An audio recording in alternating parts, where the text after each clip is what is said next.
నమస్తే, నేను మీ సతీష్. అసెంబ్లీ సమావేశాలు ఆఖరి రోజున శాసన మండలిలో చోటు చేసుకున్నటువంటి ఒక పరిణామం మాత్రం ఈ రోజున పెద్ద ఎత్తున విమర్శలు ఎదుర్కొంటున్నటువంటి పరిస్థితి. ప్రధానంగా ప్రతిపక్షంలో ఉన్నటువంటి వైఎస్ఆర్ కాంగ్రెస్ పార్టీ మరి ప్రభుత్వం తీసుకుంటున్నటువంటి కొన్ని నిర్ణయాలకు మరి వాళ్ళు ఏదైతే ఏ రకంగా అడ్డం పడుతున్నారో దాన్ని చూసి ప్రజలు కూడా ఈ రోజున చీత్కరించుకుంటున్నటువంటి పరిస్థితులు అయితే ఏపీ రాజకీయాల్లో కనిపిస్తున్నాయి. మరి శాసన మండలిలో ఆఖరి రోజున చోటు చేసుకున్నటువంటి పరిణామాన్ని ఎలా చూడాలి అనేటువంటి అంశం మనతో విశ్లేషించేందుకు ప్రముఖ రాజకీయ విశ్లేషకులు అడ్స్మల్ శ్రీనివాసరావు గారు ఉన్నారు. సార్ నమస్తే. నమస్కారం అండి. ఇక్కడ ఏదైతే గనక ప్రస్తుతం జరుగుతున్నటువంటి చర్చలు రెండు సందర్భాలను అయితే గనక ఇక్కడ ఉదాహరిస్తా ఉన్నారు. 2019 నుంచి 24 వరకు ఆనాడు ఉన్నటువంటి ప్రతిపక్షం అంటే తెలుగుదేశం పార్టీ శాసన మండలిలో, ఇప్పుడు ప్రతిపక్షం వైఎస్ఆర్ కాంగ్రెస్ పార్టీ. ఆనాడు తెలుగుదేశంకి బలం ఉంది, ఈ రోజున వైసీపీకి బలం ఉంది. అయితే ఇక్కడ రెండు భిన్నమైనటువంటి అంశాలు. ఏదైతే 2019 నుంచి 24 మధ్యన వైసీపీ అధికారంలో ఉన్నప్పుడు మాచర్లో జరిగినటువంటి ఒక కిరాతకమైనటువంటి హత్య, తెలుగుదేశం పార్టీ సానుభూతి పరుడు తోట చంద్రయ్య ఆయన గొంతు కోసి మరీ చంపేసి దాన్ని వైసీపీ వాళ్లే ప్రచారం చేసుకున్నారు. ఈ రోజున కూటమి ప్రభుత్వం అధికారంలోకి వచ్చాక ఆయన కుమారుడికి ఉద్యోగం ఇవ్వాలి అని చెప్పి ఒక తీర్మానం చేసి దాన్ని బిల్లు కింద శాసన మండలిలో ప్రవేశపెడితే అధికారంలో ఉన్న వైసీపీ దాన్ని అడ్డుకోవటం, బొత్స సత్యనారాయణ గారు దాన్ని మేము వ్యతిరేకిస్తున్నాం, విభేదిస్తున్నాం అని చెప్పినటువంటి పరిస్థితి ఎలా చూడాలి? ఇక్కడ వైసీపీ పార్టీకి ఎదురైన సవాల్ ఏంటంటే, వాళ్ళకి ఒక ఇబ్బందికరమైన పరిస్థితి ఏంటంటే, జగన్మోహన్ రెడ్డి గారు స్వయంగా అసెంబ్లీలో ఈ కౌన్సిల్ వేస్ట్, 300 కోట్లు దండగా అని చెప్పాడు ఆయన. అది మేము రద్దు చేస్తున్నాం అన్నాడు. అది కుదరలేదు. నెక్స్ట్ 3 రాజధానుల బిల్లు పెడితే అక్కడ వాళ్ళు అడ్డుకుని సెలెక్ట్ కమిటీకి పంపించారు. అది ఆనాటి ప్రతిపక్షం యొక్క ఘన విజయం. ఎందుకంటే జగన్మోహన్ రెడ్డి అవకతవక, అసంబద్ధ, ప్రజా వ్యతిరేక, ప్రజాద్రోహానికి గురయ్యే నిర్ణయం. అది ప్రజలకు ద్రోహం చేసిన, అంటే బ్రీచ్ ఆఫ్ ట్రస్ట్. ఒక రైతుల మధ్య ప్రభుత్వం మధ్య జరిగిన ఒప్పందాన్ని ఉల్లంఘిస్తూ అతను తీసుకున్న నిర్ణయాన్ని ప్రజాస్వామ్యయుతంగా కౌన్సిల్లో అడ్డుకుని దాన్ని సెలెక్ట్ కమిటీకి పంపించారు. అందులో జనహితం ఉంది, ప్రజల ఆకాంక్ష ఉంది, రాష్ట్రం యొక్క గౌరవం ఉంది వాళ్ళు చేసిన పనికి అవాళ. అందుకనే జనామోదం పొందింది.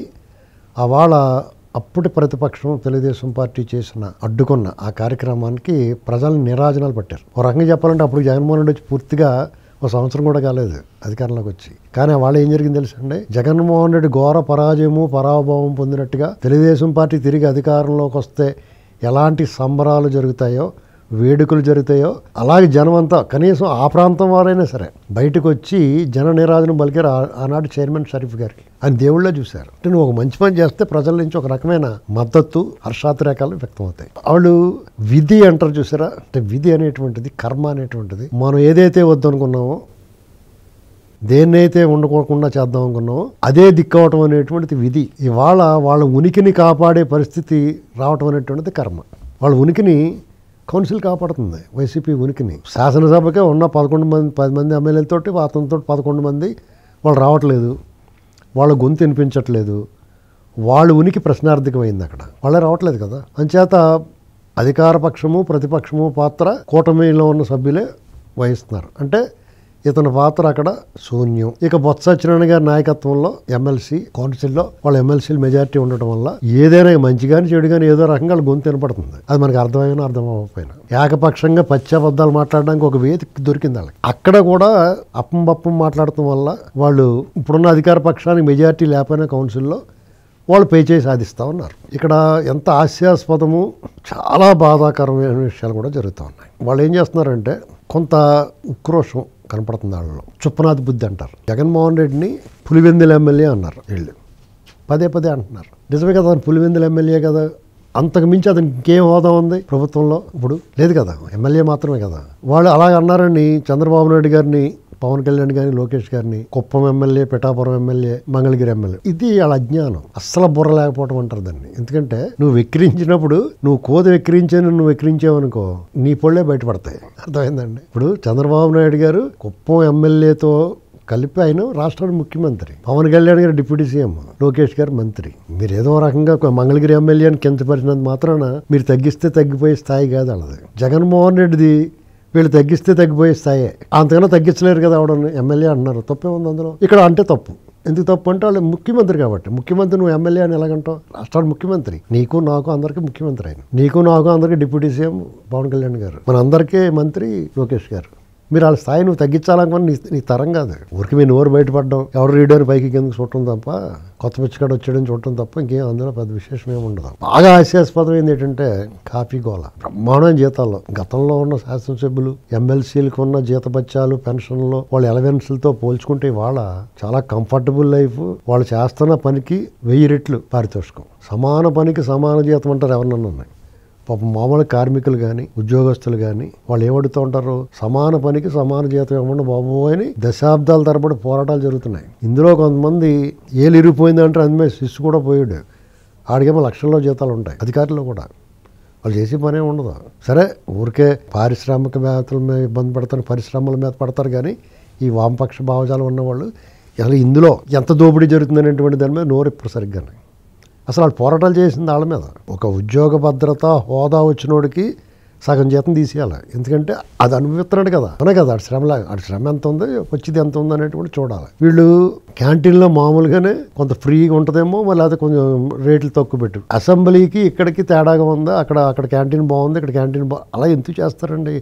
ఇక్కడ అధికార పక్షంలో ఉన్న ఎమ్మెల్సీలు ఉండరా ఈ క్యాంటీన్కి ఎంత తక్కువ చూస్తారు? ఆ కాంట్రాక్టర్ ఎప్పుడన్నా పొరపాటు పడ్డాడేమో, ఎప్పుడన్నా 1 రోజు 2 రోజులు పొరపాటు మిస్టేక్ జరగచ్చు, అక్కడ జరుగుద్ది, ఇక్కడ జరుగుద్ది. మీరు దాన్ని వాళ్ళ దృష్టి తీసుకెళ్ళి ఆ కాంట్రాక్టర్ నిలదీయచ్చు, చైర్మన్ గారు నిలదీయచ్చు కదా, పోలేదని ఆ హక్కు లేదు ఆయనకి. వీళ్ళు బేలతనం ఏంటంటే కాఫీ కోసం ఏం కక్కుతు పడుతున్నారు అనిపిస్తుంది. ఏంటండి ఇప్పుడు కాఫీ అనేటువంటిది రకరకాలుగా ఉంటుంది. అంటే నేను కాఫీ ప్రియుని కూడా చెప్తున్నాను. అప్పటికప్పుడు గింజలు ఆడించి ఆ పొడితో డికాక్షన్ తీసి చిక్కటి పాలతో పెట్టి కాఫీ ఒక రకంగా ఉంటుంది. అంటే కొన్ని ఏరియాలు మన దక్షిణ భారతదేశంలో, తమిళనాడులో కానీ కర్ణాటకలో కానీ మన ఆంధ్రాలో కూడా కొంతమంది బ్రాహ్మణ కుటుంబాల్లో ఈ రకమైన చిక్కటి స్ట్రాంగ్ కాఫీ తాగే అలవాటు ఉంటుంది. కొన్ని చోట్ల కాఫీ స్ట్రాంగ్గా ఉంటుంది, చక్కెర చాలా తక్కువగా ఉండి కాఫీ ఫ్లేవర్ అంటే చికోరీ తక్కువ ఉండి కాఫీ ఫ్లేవర్ ఎక్కువ దాన్ని ఇష్టపడతాం. మరి కొన్ని చోట్ల బ్రూ కాఫీ లేకపోతే నెస్ కాఫీ లేదా instant coffee, just coffee flavour వస్తే చాలు, పాలలో టీ తాగలేరు వాళ్ళు, ఉత్తి పాలు తాగలేరు. కాబట్టి చిటికెడు పొడి వేసుకుని కాఫీ అనిపించి ఇది కాఫీ అని రాసి పెట్టాలి దాని మీద, ఆ కప్పు మీద ఇది కాఫీ అని. అంటే కానీ మన కాఫీ అని తెలియదు, అలా కూడా లైట్గా తాగుతారు. ఇన్ని రకాలు ఉన్నాయి కాఫీ ఫ్లేవర్లో. కాఫీ డికాక్షన్ కలిపి పాలు కలిపిన తర్వాత మరగబెడితే ఒక రకమైన వికారం వస్తుంది, ఆ రకంగా ఉండదు. అందుకని మనకి ఎప్పుడు కూడా ఫ్లాస్కులో టీ పోసి ఫ్లాస్కులో అమ్మొచ్చు, కానీ కాఫీ ఫ్లాస్కులో పోసి తాగితే టేస్ట్ ఉండదు. ఇన్ని రకాల టేస్టుల్లో మీకు ఏ టేస్ట్ ఇష్టం వాళ్ళకి ఏం తెలుస్తుంది? జనరల్గా ఉడిపి విధానం ఒకటి ఉంటుంది. డికాక్షన్ తీసి పెట్టుకుంటారు ఫిల్టర్లో, పాలు మరుగుతూ ఉంటాయి. ఆ డికాక్షన్ ఏదో కొలత తీసుకుంటే కాఫీ షాప్లో పెట్టారు, మద్రాస్ ఫిల్టర్ కాఫీ అని ఇలాంటి పెడుతున్నారు. అలాగా కొద్దిగా డికాక్షన్ పోసి అందులో పాలు, మరిగిన పాలు ఆ తొరకలై ఉంటే నాకు డోకు వచ్చేద్ది, మరి ఎవరిని ఇష్టం ఉంటుందో తెలియదు.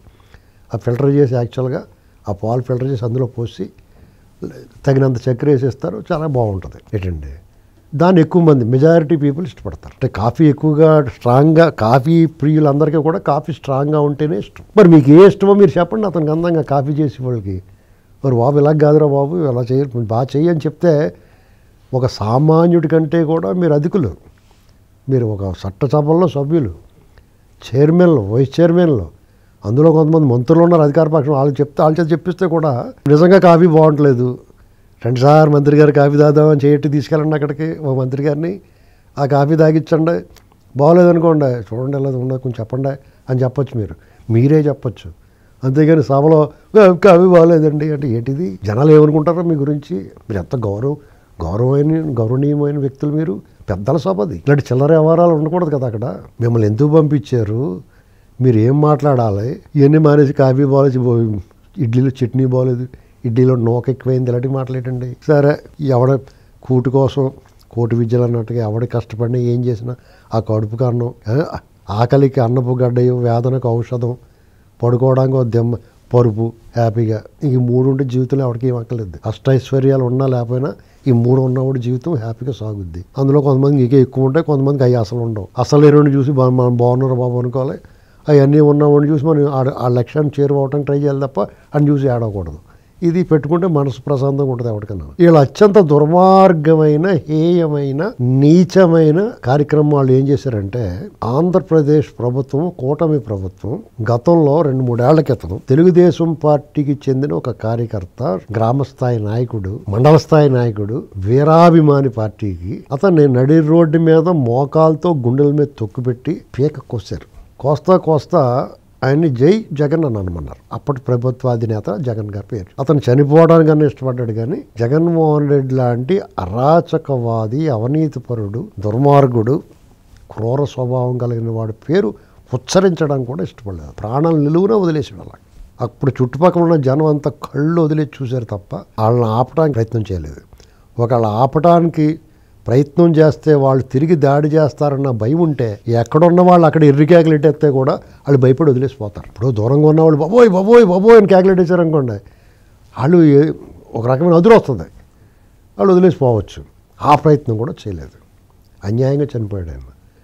వాళ్ళ కొడుక్కి అప్పట్లో మీ కుటుంబానికి మేము అండగా ఉంటాం, ఈ అరాచకాలకు వ్యతిరేకంగా పోరాడిన వాళ్ళకి మేము అండగా ఉంటామని సాక్షాత్తు చంద్రబాబు నాయుడు గారు చంద్రయ్య గారి పార్థివ కాయాన్ని పాడి మోసి నివాళులర్పించి మీ కుటుంబానికి అండగా ఉంటామన్నారు. పార్టీ తరఫున ఏం చేయాలో చేశారు. వాళ్ళ బిడ్డకి ప్రభుత్వం నుంచి ఒక ఉద్యోగం ఇద్దాం అనుకున్నారు. ఒక పార్టీ కార్యకర్తకు ఉద్యోగం ఇద్దాం అనుకున్నారా, కరెక్టా కాదా అని పక్కన పెడితే, ఒక ప్రభుత్వంలో ప్రభుత్వాధినేతకు చెందిన వ్యక్తులు, ఒక ఎమ్మెల్యే తాలూకు మనుషులు అతన్ని నరమేధం చేసి చంపేశారు, వధించారు, హతమార్చారు. దానికి కాంపన్సేషన్ వాళ్ళే వాళ్ళ లేదా ప్రభుత్వం బాధ్యత తీసుకోవాలి కదా. వాళ్ళ మీరు తీసుకోలేసారు కదా, ఇవాళ ఈ ప్రభుత్వం తీసుకుంటే కౌన్సిల్లో మీకు బలం ఉంది కదా అని చెప్పి మానవత్వం ఏ కోసానో చూపించకుండా దాన్ని అడ్డుకున్నారు. సరే, మీ అబ్జెక్షన్స్ ఎలా ఉంటాయి, అతనికి ఎందుకు ఇస్తున్నారో ఉద్యోగం అనేటువంటి చర్చకు వస్తే మీ నరమేధం బయటకు పడద్దనేటువంటి బాధ ఉంటే రిక్వెస్ట్ చేసుకోవచ్చు, బాబు దీని గురించి ఎక్కువ మాట్లాడకుండా దీన్ని ఆమోదించేస్తాం, ముగిసిపోనివ్వండి అని చెప్పచ్చు. మీతో పాటు కౌన్సిల్లో ఒక ఎమ్మెల్సీ ఉన్నాడు, చంపి ఇంటికి డోర్ డెలివరీ ఇచ్చాడు. బుద్ధిహీనులు అతను ఏదో కమిటీలు కూడా వేశారు. అసలు అటువంటి ఎస్సీ ఎస్టీ వెల్ఫేర్ కమిటీ ఏదో వేసి ఒక దళిత యువకుని చంపి ఇంటికి డెలివరీ ఇచ్చినోటికి అందులో కమిటీలు వేశారు. అసలు ఏం జరుగుతుందో కూడా అర్థం అవట్లేదు ఎవరికి. మీరు ఏ రకంగా మనం మాట్లాడాలండి? వాళ్ళు ఏ రకంగా నా ఎస్సీ, నా ఎస్టీ, నా బీసీ అంటాడు. ఇప్పుడు బీసీ యువకుడు అతను, మీరు కులాల పేరు గురించి కులం కార్డు తీయడం నాకు ఇష్టం లేదు, అయినా సరే ఒక బీసీ యువకుడు కదా, వాళ్ళ తండ్రిని చంపేశారు అన్యాయంగా, ఉత్తుపున్నాని. ఇప్పుడు అతను ఏం తప్పు చేస్తే చంపలేదు మీరు. మరి అతనికి ఉద్యోగం ఇవ్వడానికి మీరు అభ్యంతరం. అందుకనే ఈ ప్రభుత్వం ఏం చేయాలంటే అన్నిటిని వీటో చేసేయాలా, తీసుకెళ్ళి కూర్చోబెట్టాలా, ఎవడేం పీకుతాడో చూడాలి, అడ్డుకున్నవాడు మొహం పగలగొట్టాలండి, అప్పుడే దారిలోకి వస్తాయి. చట్ట ప్రకారం అన్నీ చేద్దాం అనుకుంటే ఇలాంటి అడ్డంకులే వస్తాయి. ఇది నేను ప్రభుత్వానికి విజ్ఞప్తి చేస్తాను.